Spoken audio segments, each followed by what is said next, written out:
Some basketball stars have launched an AI-powered funeral planning company. That's the top story in the latest issue of Elevate, a new e-newsletter powered by Ring Ring Marketing. If you haven't subscribed yet, just visit our website, ringringmarketing.com, and you can opt in.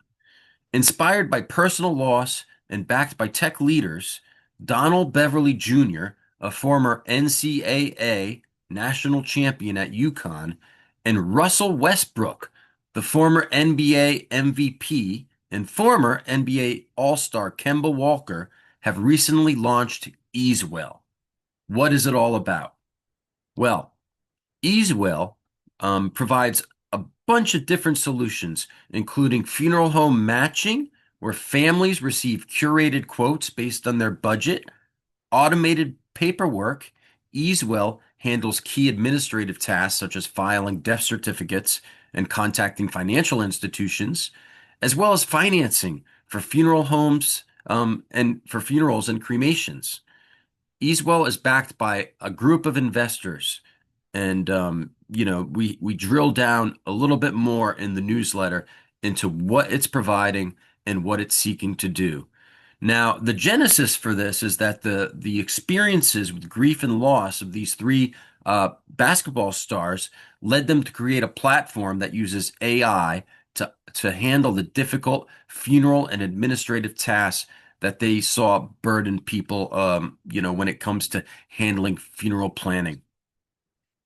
So another story we drill into in Elevate comes from New Jersey.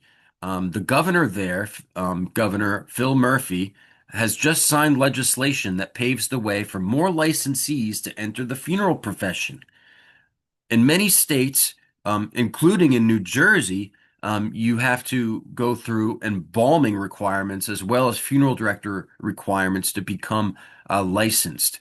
Now, the legislation signed is going to allow new people to enter funeral service in New Jersey who do not want to embalm. So they won't have to go through that requirement and they can still become licensed funeral directors. The law will go into effect in the fall of 2026, and it received input from the New Jersey State Funeral Directors Association, as well as SCI New Jersey Funeral Services, which issued a statement in support of the legislation. And in that, they said, these bills will welcome into the funeral service profession individuals who may be well suited to be exceptional funeral directors, but who are otherwise reluctant to practice embalming. Under the current licensure framework, the profession may be missing out on a pool of individuals who possess the qualities that are often associated with being a good funeral director. Now, other stories in the latest issue of Elevate include an item on the Oklahoma Funeral Board. The governor of Oklahoma, Kevin Stitt, recently vetoed a House bill that would have extended the life of the Oklahoma Funeral Board. So right now, unless something changes, it's looking as though the funeral board might be dissolved. The board includes a couple full-time employees, two part-time employees. They might be out of work unless something changes.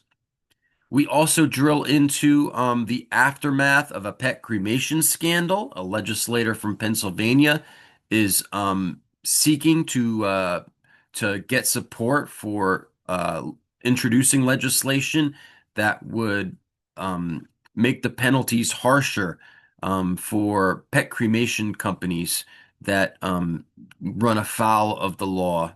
And it would make those requirements a little bit tougher and make the penalties tougher. So that legislation's yet to be introduced, but it's interesting to see that as well. And Elevate also includes a story on a $20 million lawsuit filed against a crematory and a funeral home in Maryland. Anytime we see a number like that, 20 million, we here at Ring Ring Marketing take notice, and you should too. So we drill into that story a little bit as well. Now, if you want to get Elevate, it comes out twice a month.